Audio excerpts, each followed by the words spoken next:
Mia, Mia Khalifa. Familiar din. Lager din. Dinadalaw tanay ako, dinadalaw ko ng mga sikat. Hello po sa inyo. Sana makulab po minsan. Thank you. Dinadalaw ko ng mga sikat. Thank you po sa gifts. Love you po. Sa live mas ano, nagbibigay ng gift sa akin eh. Siyempre, thank you. Sila Mia Khalifa, si Sir Janice, si Ma'am Mia Khalifa, si Madam Lexi Lord. Thank you po. Mga pamilyar sila sa akin. Siguro mga sikat sila.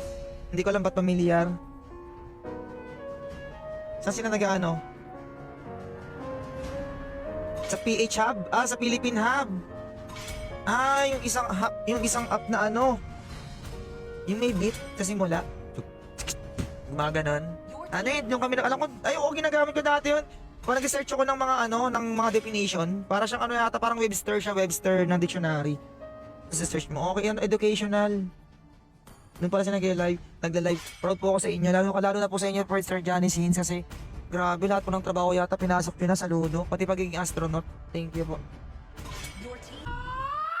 Wipe out all the injustice in the world. At guidance ako. Nagkapasalamat lang ako na nag-gift sa atin. Guidance yun. Mamagal kasi hindi gumagana yun ng EQ ko eh. Basta nagkapasalamat ako nag-gift dyan sa yung mga sikat. Na mga pamilyar. Siguro mga sikat talaga si pamilyar sa akin eh. Wala akong idea, sorry. I will choose my own path. Please pick a hero.